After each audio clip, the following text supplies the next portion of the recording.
Cette deuxième vidéo doit être utilisée de manière complémentaire à la première vidéo qui était, je le rappelle, consacrée à l'exposé de la théorie des avantages comparatifs de David Ricardo.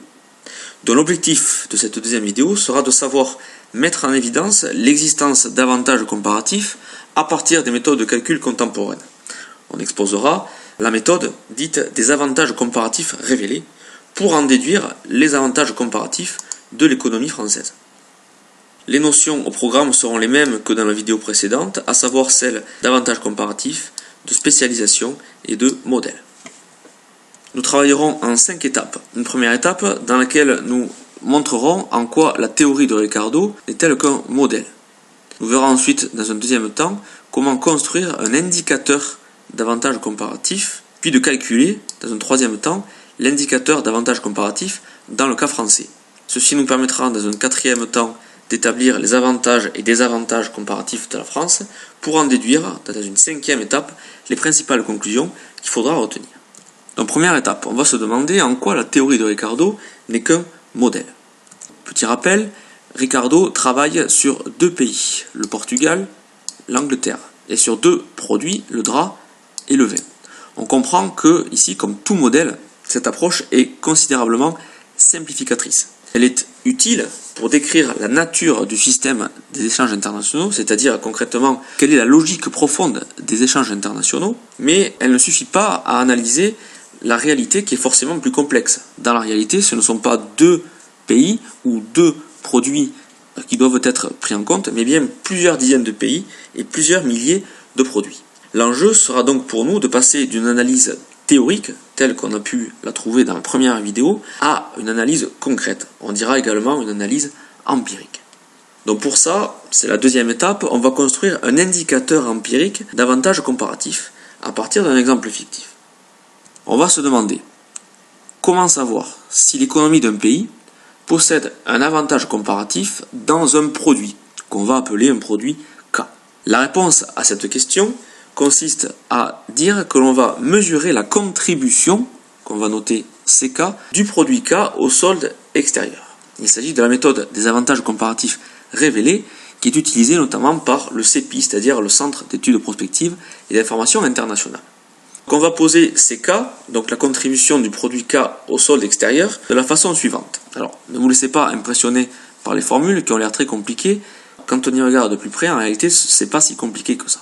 Donc on a ici YK, qui représente la part du solde extérieur du produit K dans le PIB, noté Y, exprimé en promille. Donc ce YK, on va le calculer en faisant la différence entre les exportations du produit K et les importations du produit K, et en divisant le résultat par le PIB du produit. On multiplie le résultat par 1000 pour l'exprimer en promille. GK désigne le poids du produit K dans le total des échanges extérieurs du pays. On va le calculer en faisant la somme des exportations et des importations du produit K et en divisant cette somme par la somme des exportations et des importations. Petit y désigne la part du solde extérieur total dans le PIB exprimé en promille. Donc on va calculer petit y en prenant le solde extérieur, donc la différence entre l'exportation et les importations, et en divisant ce solde par le PIB y. On multiplie le résultat par 1000 pour l'avoir en promille.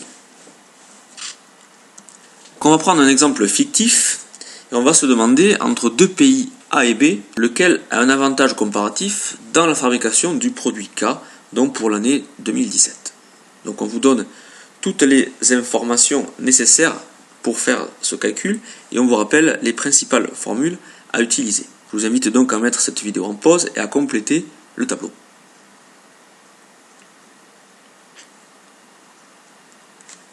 Alors j'espère que vous êtes parvenu à compléter le tableau. Il s'agissait d'une simple application des formules. Donc vous obtenez, si vous n'avez pas fait d'erreur, les résultats suivants.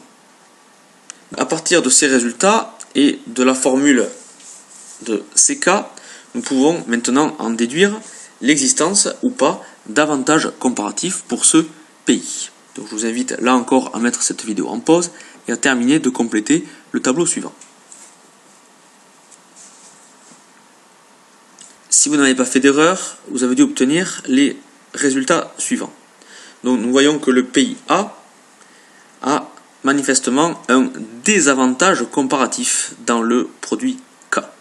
Il a probablement, en tout cas si l'on suit les intuitions de Ricardo, il a probablement intérêt à abandonner la production du produit K et à se spécialiser dans d'autres types de production.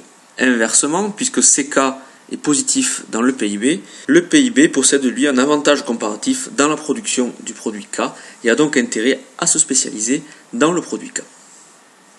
Troisième étape, on va maintenant calculer cet indicateur dans le cas concret de l'économie française. Donc pour cela, on va aller sur le site de l'INSEE et on va télécharger un tableau à partir duquel il est possible de lire les exportations et les importations de l'économie française. On est ici pour l'année 2015. Donc ce tableau, on va le mettre sur un fichier Excel et nous avons maintenant toutes les informations utiles pour en déduire dans quelle branche d'activité ou dans quel secteur de l'économie eh bien, la France possède ou pas un avantage comparatif. Donc vous avez toutes les données, y compris le PIB de la France, grand Y, pour l'année 2015, ainsi que petit y, c'est-à-dire la part du solde extérieur dans le PIB. Donc je vous invite à mettre cette vidéo en pause et à compléter les 3 données manquantes.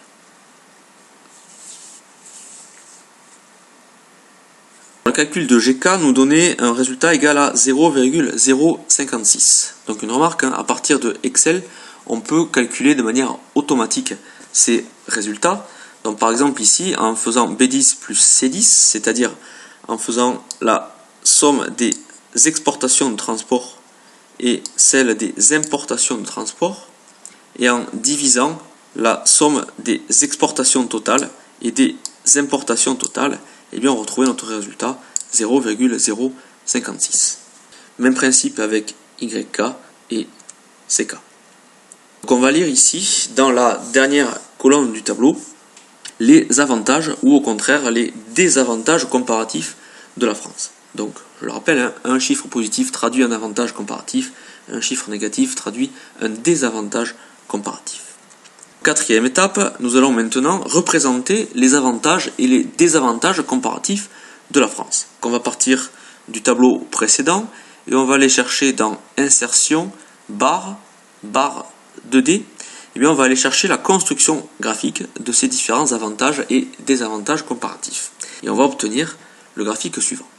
Je vous invite à mettre cette vidéo en pause et à me dire quelles sont les principales conclusions auxquelles vous pouvez arriver. Il ressort de ce graphique principalement 3 conclusions.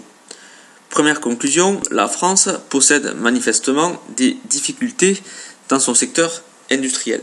Elle est clairement peu performante dans l'industrie manufacturière et extractive puisqu'elle possède un désavantage comparatif assez clair à observer. Deuxième élément à retenir ici, la France possède un avantage comparatif dans les activités financières et d'assurance. Troisième idée, elle possède également un avantage comparatif dans l'agriculture, sylviculture et pêche. Donc on a 2 avantages comparatifs principaux et un gros désavantage dans l'industrie. Concrètement, si, ou de manière plus précise, on peut comparer les spécialisations de la France avec celles des autres pays en fonction de l'intensité technologique ou du poids de la technologie dans les productions. Et on voit que la France finalement est plutôt spécialisée dans les productions moyennement et hautement technologiques, ou bien dans les productions hautement technologiques. Ce sont ces 2 principales spécialisations. Si on compare la situation de la France avec les autres pays, par exemple avec l'Allemagne, on voit que ce qui caractérise l'Allemagne, c'est principalement une forte spécialisation, un avantage comparatif très fort dans les biens de moyenne et haute technologie. Donc par rapport aux autres pays, la France a donc 2 spécialisations, là où les autres pays, Pays-Bas, Italie, Espagne, ont des finalement productions beaucoup plus diversifiées. Mais la France, finalement, comparée à un pays comme l'Allemagne, bien qu'ayant 2 spécialisations, reste relativement moins spécialisée qu'un pays comme l'Allemagne. Plus précisément, si on classe les 5 principaux avantages comparatifs de chacun des pays, on voit que la France possède clairement un avantage comparatif dans l'aéronautique et l'espace. Autrement dit, nous avons vu dans le graphique précédent que la France était peu performante dans l'industrie, mais finalement qu'à l'intérieur de l'industrie, il existe des branches dans lesquelles elle est relativement performante. C'est le cas de l'aéronautique. Si on regarde la situation de l'Allemagne, on voit que l'Allemagne est fortement spécialisée et donc possède un avantage comparatif très fort dans la production d'automobiles particulières.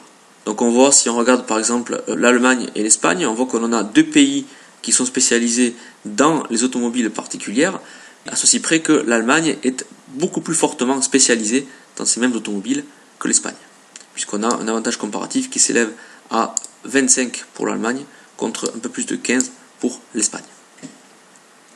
Intéressant à observer également ce qui se passe à l'intérieur du pays. On voit finalement que chaque région possède à des degrés divers ses propres niveaux de spécialisation et donc ses propres avantages comparatifs. L'avantage comparatif de la France qui se trouve dans l'aéronautique, finalement, il est essentiellement lié à une production située plutôt dans le sud-ouest de la France, donc en région Midi-Pyrénées. Donc c'est la principale spécialisation de la France. Dans une moindre mesure, on a également des spécialisations dans l'automobile en région Île-de-France ou bien dans l'est de la France, ou bien une spécialisation relative dans les produits chimiques en Rhône-Alpes. Donc dernière étape, quelles sont les principales conclusions à retenir? Qu'on va retenir 5 idées. Première idée, les économistes mesurent les avantages comparatifs des pays grâce au calcul des contributions au solde extérieur de chaque produit ou groupe de produits, donc ce que l'on avait appelé CK. Deuxième idée, selon ce critère, globalement en 2015, la France dispose de deux avantages comparatifs, donc l'agriculture et les activités financières et d'assurance. Troisième idée, bien que relativement peu performante globalement dans l'industrie, la France dispose d'un avantage comparatif dans certaines branches de l'industrie comme l'aéronautique.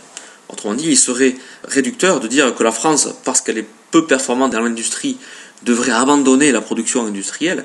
En réalité, il faut regarder les choses de manière un peu plus fine, un peu plus précise, et constater que dans le secteur industriel, eh bien, en matière d'aéronautique, la France reste relativement performante. Quatrième idée, les avantages comparatifs de la France sont fortement contrastés selon les régions. Donc on l'a dit, l'aéronautique dans le sud-ouest, l'automobile dans l'est et la région parisienne, les produits chimiques en Rhône-Alpes, etc. Dernière idée, les avantages comparatifs sont très contrastés entre pays de la zone euro, donc l'aéronautique en France, les automobiles particulières en Allemagne, et cette spécialisation est d'intensité très différente. On a des spécialisations identiques en Allemagne et en Espagne autour des voitures, mais beaucoup plus fortes en Allemagne.